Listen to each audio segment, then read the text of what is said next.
Hi everyone, hello. My name is Anchal Arora and I welcome you all to my YouTube channel, which is the Chem Squad. It's actually the Chem Squad by Anchal Arora, but अपना नाम बार बार लेना weird हो जाता है. So this is my channel. I teach chemistry here. I try and help you folks here with chemistry. जो भी थोड़ी बहुत दिक्कत तकलीफ दुख परेशानी होती है, मैं कोशिश करती हूँ कि वो थोड़ी सी हट जाए, क्योंकि मुझे जितनी केमिस्ट्री आती है उतनी तो पढ़ा ही सकती हूँ. और अगर आपको ये चैनल पे जो वीडियोस है वो पसंद आ रही है तो प्लीज़ उनको लाइक कीजिए, प्लीज़ उनको शेयर कीजिए और प्लीज़ बेल आइकन प्रेस कर दीजिए ताकि मैं कुछ नई वीडियो डालूँ तो आपको पता चल जाए. Also subscribe to the channel, right? Okay, आज की वीडियो में हम लोग बात करने वाले हैं रेजोनेंस के बारे में. रेजोनेंस की बिल्कुल शुभारंभ करेंगे कि चल क्या रहा था उसमें, क्या है रेजोनेंस, क्यों इतना हवा बना हुआ है, वाई डज इट फील कि ये टफ है क्या एक्चुअली. टफ वफ देखो कुछ होता नहीं है, हम टफर होते हैं हर चीज़ों से. ये चीज़ें तो हैवी हैं, बस पढ़नी है पढ़ ले रहे हैं. टफ है क्या? बिल्कुल नहीं है. हम बहुत स्ट्रांग है इसके मुकाबले. तो देखते हैं, फिर शुरू करते हैं इसको. करते हैं थोड़ा सा पोस्टमार्टम इस टॉपिक का, क्या चल रहा है इसमें. Let's go. रेजोनेंस हमने इंडक्टिव इफेक्ट करा है प्रीवियस वीडियोस में. आपको वो लिंक मिल जाएगा of the previous videos in the description of this video as well as and में. बिल्कुल आपको वो लिंक मिल जाएंगे. If you have not gone through them please go through them, क्योंकि ये सीरीज में करना बहुत ज़रूरी है. इंडक्टिव इफेक्ट पहले कीजिएगा and then go on to resonance. Okay, चलो जी. Resonance effect also like inductive effect एक परमानेंट इफेक्ट है. हमने इंडक्टिव में देखा था कि वो via sigma bonds electron density या तो ली जा रही थी या तो दी जा रही थी. तो प्लस आई इफेक्ट था जब via sigma bonds electron density दी जा रही थी, और माइनस आई इफेक्ट था जब via sigma bonds electron density ली जा रही थी. वो ग्रुप्स माइनस आई ग्रुप्स थे. और फिर हमने उनके बारे में कहानियां पढ़ी, स्टेबिलिटी ऑफ रिएक्शन इंटरमीडिएट्स पढ़े, एसिडिक स्ट्रेंथ वगैरह वगैरह. सिमिलरली रेजोनेंस भी एक परमानेंट इफेक्ट है. गेम चेंजर ये है कि इसमें पाई बॉन्ड्स का इन्वॉल्वमेंट है, सिग्मा का नहीं है. पाई इलेक्ट्रॉन्स जो वीकली बॉन्डेड होते हैं वो डीलोकलाइज होते हैं. पाई इलेक्ट्रॉन्स का डीलोकलाइजेशन है डबल बॉन्ड में भी, ट्रिपल बॉन्ड में भी, कहीं भी देखने को मिल सकता है. देखेंगे कहाँ का. और दूसरी बात यह है कि ये काल्पनिक है, वास्तविकता से लेना देना है, क्योंकि वास्तव में हम इसको यूज करते हैं बहुत चीजें समझने के लिए, पर ये कॉन्सेप्ट काल्पनिक है. It is hypothetical. क्यों हाइपोथेटिकल, कैसे ये कॉन्सेप्ट आया, थोड़ा सा देखते हैं, थोड़ा सा डीप डाइव करते हैं. गेम ये है कि जब ऐसे हम बेंजीन बनाए तो बेंजीन का स्ट्रक्चर बनाया तो ठीक है, नजर पड़ी इसके स्ट्रक्चर पे.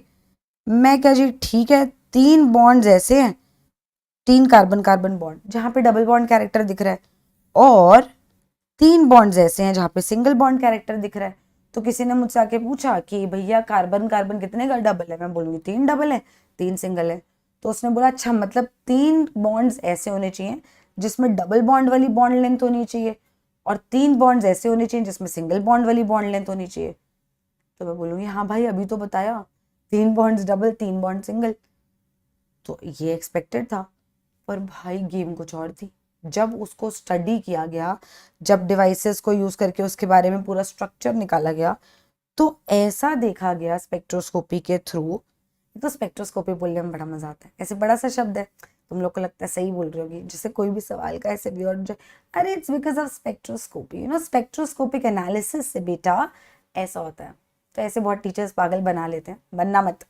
तो उन्होंने ये स्ट्रक्चर व्रक्चर देखे, तो उन्होंने बोला कि भाई साहब, एक्चुअली एक्चुअली जब हम बेंजीन की बात करेंगे तो सारे बॉन्ड्स में पार्शियल डबल बॉन्ड कैरेक्टर है, सब बॉन्ड्स में. मतलब कोई कंप्लीटली सिंगल बॉन्डेड नहीं है, कोई कंप्लीटली डबल बॉन्डेड नहीं है, सब में एक पार्शियल डबल बॉन्ड कैरेक्टर. और हर कार्बन कार्बन बॉन्ड जो है उसकी बॉन्ड लेंथ भी between the length of double and single bond है, बीच में कहीं, ना एग्जैक्टली डबल वाली ना एग्जैक्टली सिंगल वाली.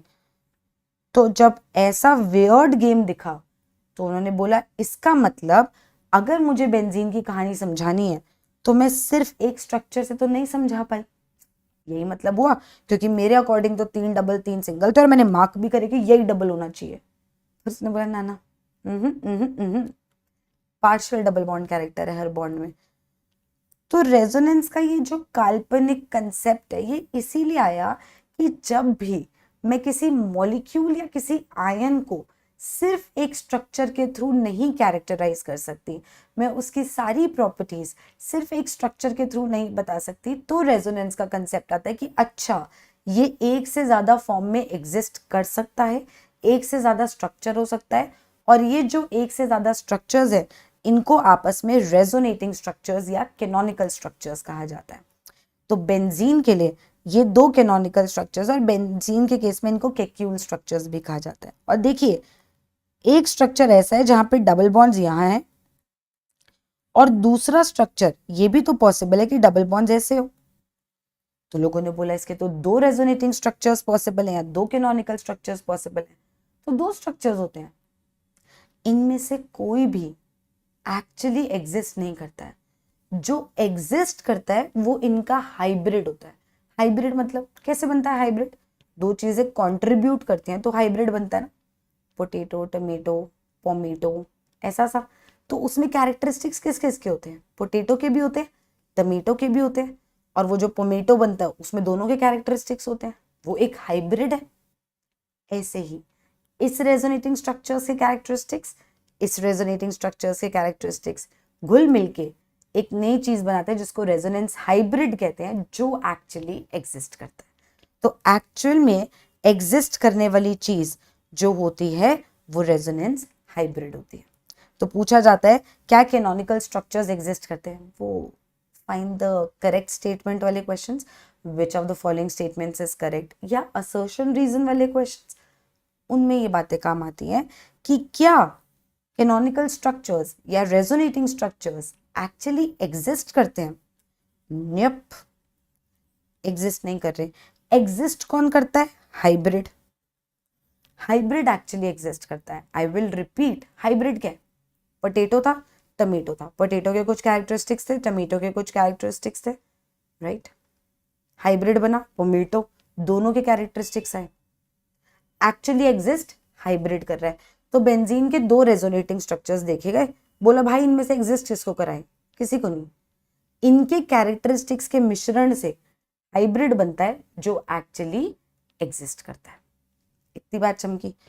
उसके बाद एक ये मैंने बीच में जो एरो बनाई है ये कुछ ऐसी दिख रही है, देखिए ये वाली एरो का मतलब होता है इक्विलिब्रियम, मतलब reversible, not exactly equilibrium but हम इक्विलिब्रियम में यूज करते हैं।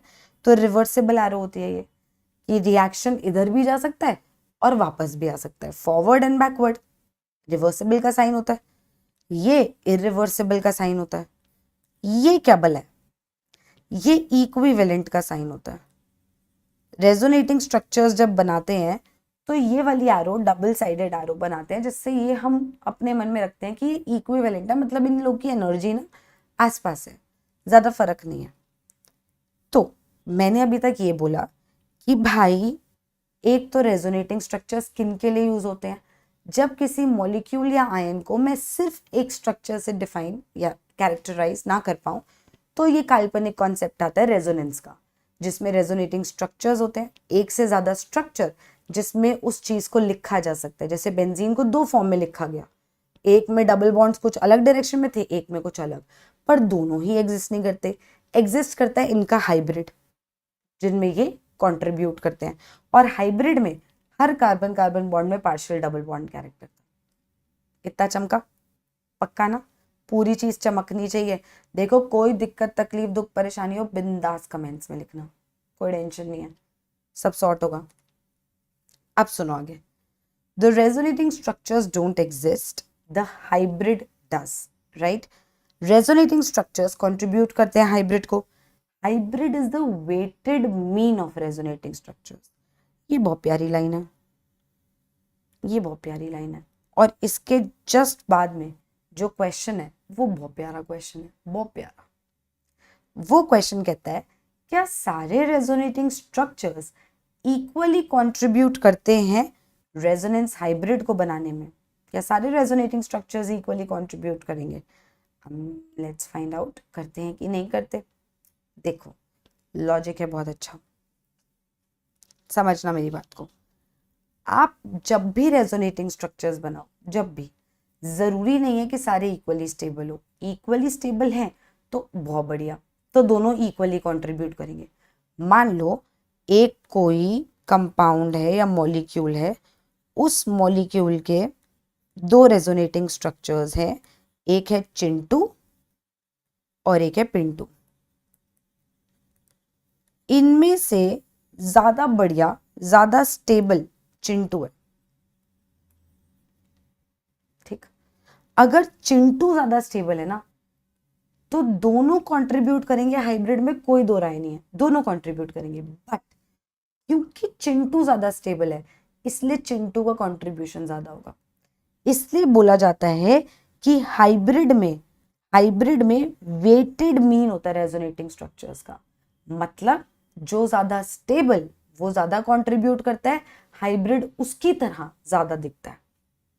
ठीक है, बेंजीन के केस में दोनों रेजोनेटिंग स्ट्रक्चर्स जो थे उनका एनर्जी इक्वल था, वो इक्वली स्टेबल है। तो हाइब्रिड में दोनों इक्वली कंट्रीब्यूट कर रहे हैं। बट अगर मेरे पास कोई मॉलिक्यूल है चिंटू और पिंटू, और चिंटू ज्यादा स्टेबल है, तो हाइब्रिड ना चिंटू जैसा ज्यादा दिखेगा, क्योंकि हाइब्रिड को तो स्टेबल होना होता है ना। हाइब्रिड तो वो है जो हमें दुनिया में दिख रहा है ना, और हाइब्रिड तो स्टेबल ही होना चाहिए। तो हाइब्रिड चिंटू जैसा ज्यादा दिखता है। पता है, मुझे तुम्हारे मन में सवाल आ रहा है कि हमें कैसे पता चलेगा कौन सा रेजोनेटिंग स्ट्रक्चर स्टेबल है। आएंगी यार वो बातें, पता है मुझे। अभी से क्यों स्ट्रेस ले रहे हो? अभी ये समझो कि भैया अगर दो रेजोनेटिंग स्ट्रक्चर है चिंटू और पिंटू, और चिंटू ज्यादा स्टेबल है, तो चिंटू का कंट्रीब्यूशन ज्यादा होगा रेजोनेंस हाइब्रिड में। मतलब हाइब्रिड दिखेगा दोनों की तरह, पर चिंटू की तरह थोड़ा ज्यादा दिखेगा। गेम सही समझ आई? अब ज्यादा स्टेबल कौन होता है, हाइब्रिड या रेजोनेट स्ट्रक्चर्स? अब ये खुद लॉजिकली सोचो। रेजोनेटिंग स्ट्रक्चर्स वो स्ट्रक्चर्स हैं जिसमें मतलब एक से ज्यादा टाइप, मतलब एक से ज्यादा तरीके से अगर कोई मॉलिक्यूल या आयन एग्जिस्ट कर सकता है, उनके मिश्रण से उनके बढ़िया बढ़िया कैरेक्टरिस्टिक्स उठा के एक रेजोनेंस हाइब्रिड बनता है, which has the best of both worlds, both parents. तो हाइब्रिड ज्यादा स्टेबल होगा ना, क्योंकि वो एक्चुअली एग्जिस्ट कर रहा है, वो एक्चुअली ज्यादा खुश है। ये तो हो गई रोजमर्रा की बात, मतलब समझने वाली बात। और वैसे भी क्योंकि रेजोनेटिंग स्ट्रक्चर्स में इनस्टेबिलिटी होती है, पाई इलेक्ट्रॉन्स की लोकल लोकेशन पे डिपेंड करता है, चार्जेस कैसे सेपरेटेड है, वो सब की गेम होती है। जबकि हाइब्रिड में ऐसा कोई नाटक नहीं होता, इसलिए भी हाइब्रिड ज्यादा स्टेबल होता है। when we get there, when we think of कैसे पता चलता है कि कौन रेजोनेटिंग स्ट्रक्चर ज्यादा स्टेबल है, तब हम इस बारे में बात कर लेंगे।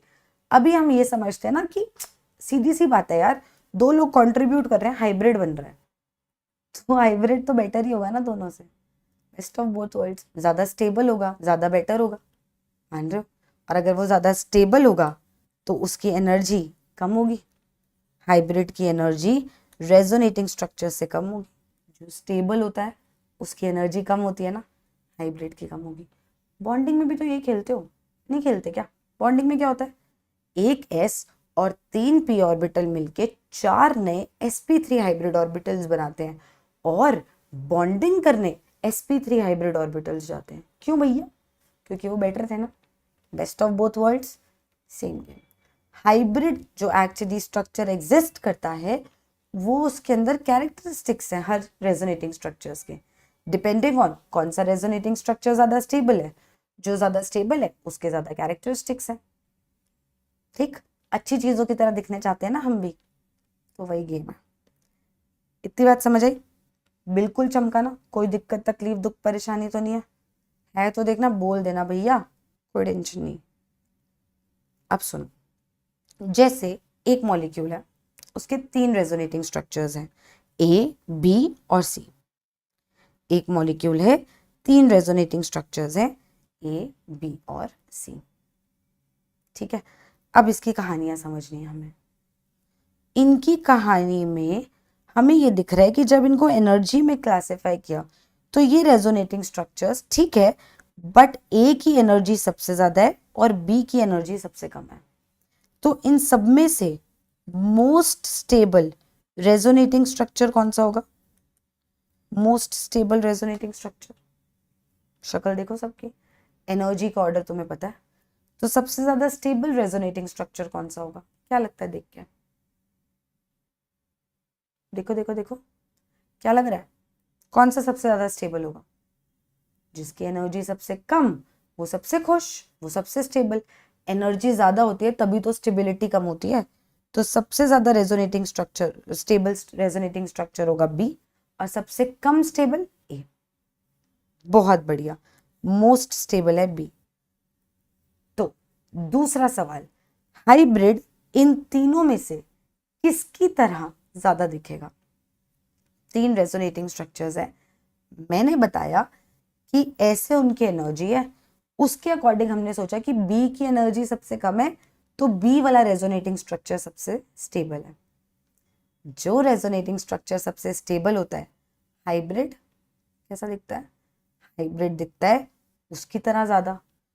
तो हाइब्रिड किसके जैसा ज्यादा दिखेगा? सबका कंट्रीब्यूशन है, बिल्कुल कसम से, मां कसम, सबका कंट्रीब्यूशन है, बट किसका ज्यादा होगा? जो ज्यादा स्टेबल होगा। तो हाइब्रिड बी के जैसा ज्यादा दिखेगा। ठीक है जी। अगला सवाल, हाइब्रिड की एनर्जी कहां होगी? सी और बी के बीच में, ए और सी के बीच में, देखो सी और बी के बीच में, ए और सी के बीच में, ए के ऊपर, बी के नीचे, या सी के आसपास। मैं दोबारा क्वेश्चन पूछ रही हूँ, हाइब्रिड जो जिसमें सबका कंट्रीब्यूशन है, जो एक्चुअली एग्जिस्ट करता है, उसकी अगर मुझे एनर्जी सेम ग्राफ में बनानी हो तो मैं किधर बनाऊं? ए के ऊपर बनाऊं, बी के नीचे बनाऊं, ए और सी के बीच में बनाऊं, बी और सी के बीच में बनाऊं, या सी के आसपास बनाऊं? सोचो, take a minute and then let me no.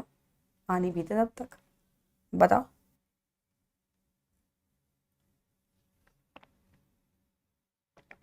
क्या लगता है? किधर किधर किधर किधर?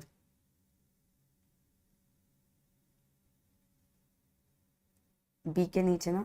Hybrid most stable, hybrid is stable then all the resonating structures. सबसे स्टेबल रेजोनेटिंग स्ट्रक्चर से भी ज्यादा स्टेबल हाइब्रिड होता है। तो हाइब्रिड की एनर्जी इसके नीचे दिखेगी। कंट्रीब्यूट सब कर रहे हैं, सब, उसमें भी सबसे ज्यादा कंट्रीब्यूट वो वाला रेजोनेटिंग स्ट्रक्चर करता है जो सबसे ज्यादा स्टेबल। और हाइब्रिड तो एग्जिस्ट कर रहा है, बेस्ट गेम है, बेस्ट गेम है तो उसकी एनर्जी सबसे कम होती है। इतनी गेम चमकी। देखो भैया, गेम समझ आनी चाहिए, गेम समझ आनी बहुत जरूरी है, क्योंकि ये इंट्रोडक्शन है। बात समझ आनी चाहिए, रेजोनेंस में रेजोनेंस क्या होता है, रेजोनेटिंग स्ट्रक्चर्स क्या होते हैं, एग्जिस्ट कौन करता है, हाइब्रिड कैसा होता है, कंट्रीब्यूशन का क्या मतलब है, वेटेड मीन का क्या मतलब है, एनर्जीज का क्या मतलब है, समझना जरूरी है। इंट्रोडक्शन क्लियर होगी तभी फिर बिल्डिंग खड़ी होगी। फाउंडेशन का ही गेम था, यही नहीं पढ़ते हो ढंग से, समझे? ठीक है, आगे चलते हैं। अब बेंजीन की कहानी थोड़ी सी और देख लेते हैं। बेंजीन में हर कार्बन sp2 हाइब्रिडाइज्ड होता है। मुझे कैसे पता चला? मैंने ना सिग्मा बॉन्ड गिने, वैसे तो सिग्मा, ऐसे मैंने एक स्ट्रक्चर बनाया, one of the resonating structures, hybrid नहीं, one of the resonating structures, और मैंने ना गिनना चालू करा। 1 सिग्मा, 2 सिग्मा, 3 सिग्मा बॉन्ड, एक कार्बन sp2 हाइब्रिडाइज्ड। साथ वाला कार्बन 1 सिग्मा, 2 सिग्मा, 3 सिग्मा, ये भी sp2 हाइब्रिडाइज्ड। उसके साथ वाला 1 sigma, 2 sigma, 3 sigma, sp2 hybridized. 1 2 3 sp2 hybridized, 1 2 3 sp2 hybridized, और ये भी sp2 हाइब्रिडाइज्ड। हर कार्बन sp2 हाइब्रिडाइज्ड है, और हर कार्बन मेरे बच्चों ट्राइगोनल प्लेनर ज्योमेट्री दिखा रहा है, देख लीजिए। Trigonal planar, trigonal planar, trigonal planar, ये भी और ये भी और ये भी, ऐसे सा दिख रहा है ना हर कोई। इधर वाला देखोगे तो ये ऐसे हो जाएगा, दिख रहा है ट्राइगोनल प्लेनर। इधर वाला देखोगे तो ये 1 2 3 हो जाएगा। इधर वाला देखोगे तो ये 1 2 3 हो जाएगा। और इधर वाला देखोगे तो ये 1 2 3 ट्राइगोनल प्लेनर, और ये बॉन्ड ये रहा। सब ट्राइगोनल प्लेनर होते हैं और सब कार्बन्स sp2 हाइब्रिडाइज्ड होते हैं। ठीक, अगर sp2 हाइब्रिडाइज्ड है तो हर कार्बन के ऊपर एक p ऑर्बिटल है, खाली बैठा है, और इन सबके p ऑर्बिटल्स आपस में पैरेलल होंगे जैसे रिप्रेजेंटेड है। हर कार्बन इज sp2 हाइब्रिडाइज्ड, हर कार्बन ट्राइगोनल प्लेनर, और एक एक पी सबका बचा है ना। एक s और 2 p इन्वॉल्व होते हैं हाइब्रिडाइजेशन में, तब जाके 3 नए sp2 हाइब्रिड ऑर्बिटल्स बनते हैं। तो एक s और 2 p इन्वॉल्व हुए ना, हर कार्बन का एक p बचा जो आपस में पैरेलल है। और अगर आपस में पैरेलल है तो ओवरलैप खेल सकते हैं। कैसे भी, मैं एक ही डायरेक्शन में दिखा रही हूँ। हाइब्रिड में तो overall partial double bond character दिखता है ना। और इसकी वजह से, ये पाई बॉन्ड्स बनने की वजह से, which is due to the overlap of parallel p orbitals, pi electron cloud above the plane, pi electron cloud below the plane. देखो ये सारे आपस में मिल जाएंगे, ये सारे आपस में मिल जाएंगे, दिख गया। तो ये देखो ये बना हुआ है, ये पाई इलेक्ट्रॉन क्लाउड दिखा, ये पाई इलेक्ट्रॉन क्लाउड दिखा। तो pi electron cloud above and below the plane of the ring होता है। तो इसका मतलब बेंजीन रिंग इलेक्ट्रॉन रिच है क्योंकि there is a pi electron cloud above and below the plane of the ring, तो इलेक्ट्रॉन रिच हो गई ना। इसीलिए क्योंकि ये खुद इलेक्ट्रॉन रिच है, तो ये इलेक्ट्रॉन गरीब वालों को तो पास आने देती है, पर इलेक्ट्रॉन अमीर वालों को पास नहीं आने देती। इन अदर वर्ड्स, इलेक्ट्रोफाइल्स को तो आने देती है, न्यूक्लियोफाइल्स को नहीं आने देती। पढ़ेंगे उनके बारे में भी, वो भी वीडियो होगी इंट्रोडक्टरी, डोंट वरी, हर चीज़ को बेसिक से चालू करेंगे। तो ये गेम थी इतनी रेजोनेंस की। एक छोटा सा टर्म और इंट्रोडक्शन में समझ लो, रेजोनेंस एनर्जी क्या होता है। अगर मैं बेंजीन के दोनों स्ट्रक्चर्स देखूं तो अभी के लिए मैं बता रही हूँ तुम्हें कि ये दोनों resonating structures equal in energy होते हैं। हमें कैसे पता चलेगा, आएंगे वहां पे, वो भी दिखेगा तुम्हें। पर अभी के लिए जो मैंने बोला कि ये दोनों resonating structures equal in energy होते हैं, ठीक है जी। अब क्योंकि ये इक्वल इन एनर्जी हैं, तो फिर हाइब्रिड का होगा इनसे नीचे की एनर्जी में, इनके ऊपर की एनर्जी में, या इनके साथ की एनर्जी में। खुद सोचो हाइब्रिड कैसा होगा। हाइब्रिड में दोनों कंट्रीब्यूट करेंगे, तो हाइब्रिड की एनर्जी कितनी होगी, इनके जितनी, इनसे कम या इनसे ज्यादा।